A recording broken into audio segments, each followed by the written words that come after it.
Today we're going to talk about the 11 types of alopecia. Now, what does the word alopecia mean? It comes from a Greek word, alopex, which means fox. And the reason why they talk about a fox is that certain fox get an infection with mites and they start losing their hair in different patches. So that's the origin of the word alopecia. Now, as I go through this, there's a lot of new words that you may not be familiar with. Just realize they're mostly Greek or Latin words that describe the characteristics of what's happening with your hair. So definitely don't get caught up with the names, just classifications of different types of hair loss. Now, some of these conditions that I'm going to talk about are not really a hair loss problem. That's a symptom. The underlying real problem is the immune system. And so when someone has an autoimmune condition, they develop antibodies against their own tissues.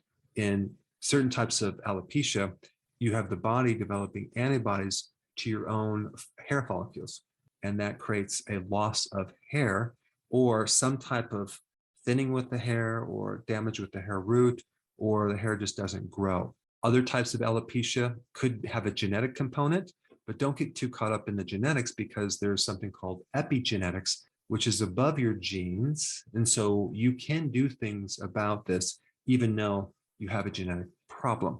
And then there's a type of alopecia that is caused by too much DHT, which is a very powerful form of testosterone.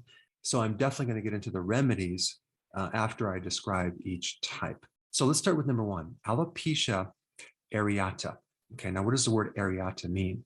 It comes from the Latin word, which means area, as in a vacant space or patch. Okay, so this is where you see patches of hair loss throughout your hair because of a certain autoimmune disease. Now, there are certain types of alopecia areata that I'm going to describe right now. This is going to include different patterns of hair loss to your eyebrows, hair loss to different parts of your body. But with this condition, there's usually a problem with your T cells. That's part of the immune system.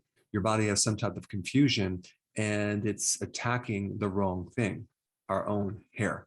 And so this general type of alopecia areata can then get worse and become alopecia areatus totalis, which means that you have this total hair loss in the top of your head, which I will get into in a minute, or alopecia areata universalis, which is hair loss throughout the entire body and the rest of the hair in your body, including your pubic hair and axillary hair, the hair underneath your armpits.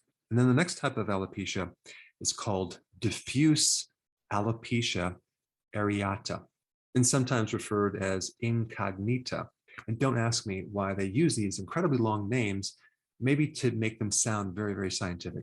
So in this diffuse type, instead of having patches of hair loss, you have areas that are very, very thin. So the hair follicle is very, very thin, and it looks like there's some patches. Then we have the next type called alopecia areata ophiacis. Try to say that 3 times. In this type, you have hair loss on the sides of the head, as well as in the lower back part of your skull. This type is really difficult to treat with medications, so I would go with natural recommendations, which I'm going to get to. Okay, so the next one is called alopecia barbae. This one is a loss of hair either on your mustache or your beard. So this version could also occur with other types of hair loss as well, but it's very specific to the beard and mustache area. All right, the next one is called androgenic alopecia. Another name for this would be pattern hair loss. Now, normally hair grows in these little groups between 3 and 4 hairs. And so with this condition, you're going to see those little patches of hair or little groups of hair start shrinking or atrophying. And so the number of hairs in these little groups are going to get less and less and less. And eventually when they're gone, you're going to see more scalp than you see hair. And so androgenic alopecia is commonly known as male pattern hair loss, but you also have women pattern hair loss too. And this is the most common cause of hair loss. In fact, 50% of men over the age of 50 have this condition, and 50% of women over the age of 65 start developing this condition. And so in a man, you'll see receding hair loss right up to here, and then a loss of hair on the top part of the head. And with women, you'll see more just thinning on the top part of the head. All right, this next one has a very long name. So we're just going to call it CCCA, okay, just to make it really simple. So this type involves scarring on the top of your head. This is most common in women that have an African descent. And adding some vitamin E oil, in fact, massaging that into the scalp, can be a great thing to help break down some of the scar tissue and also provide more oxygen stimulation to the scalp. But the problem is if it's there too long, the scar tissue could get to the point where it's permanent, it's irreversible. All right, the next one is called frontal fibrosing alopecia. This one involves the sideburns and the frontal part of your head. This mostly involves menopausal females, but it can also affect men as well. So with this, you're going to see a lot of receding of the hair through here due to scar tissue. Some people may lose their eyebrows or eyelashes with this condition. All right, the next one is called traction alopecia. And this occurs because there's strain or stress on the hair roots. It usually occurs when people have these very tight hairstyles. So you have people who are using braids, dreadlocks, or a ponytail, or even using certain chemical relaxers that can weaken the hair. So this constant traction actually pulls the hair right out of the scalp. And the last one is called chemotherapy-induced alopecia. Unfortunately, the chemicals that used in cancer therapy destroy not just the immune system, they can destroy different parts of your body, including the roots of your hair. But as soon as the chemotherapy is stopped, the hair should come back, given the right nutrition the person's on and the overall health of the immune system. Now, I do want to say one thing about chemotherapy. Anytime someone goes through chemotherapy, it's very, very important for them to also do intermittent fasting and periodic prolonged fasting. The fasting can greatly reduce the side effects from chemotherapy as well as radiation therapy. All right, so at this point, let's talk about some really good remedies that I would recommend if you have any of these type of alopecia issues. Number one, rosemary oil is a really great natural oil to rub into your scalp each night before you go to bed. There's certain properties in rosemary oil that are great for many different types of alopecia issues. And as a side note, castor oil is good for the loss of your eyebrows. Now, there's a lot of things you can also use, like onion juice and garlic oil and green tea. Of course, don't put it on your scalp hot, but wait till it cools down and you can rub it into your scalp. But there's many different herbal extracts that can help stimulate the growth of hair. But in this list, there are 7 things I'm going to talk about. One is the rosemary oil, okay? Number 2 is taking a really good probiotic. Why? Because in many autoimmune conditions, it starts in your gut. Your gut becomes too permeable. It's called leaky gut. And you have the entire immune system right behind the barrier. And certain things get in there and you start creating all sorts of issues with immune-wise. So a probiotic is very important, especially if you have a history of gut problems that occurred just before you start developing this hair issue.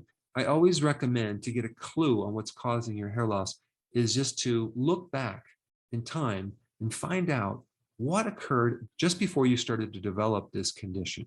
And it could be any condition at all, any body problem. There's always something right before this that triggered it.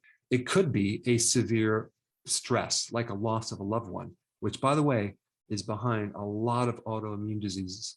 So this gives you information to help you try to undo some of the damage based on what caused it. If it was a stress trigger, then you can work on doing all sorts of things to improve stress, both food-wise, environmentally, and certain supplements.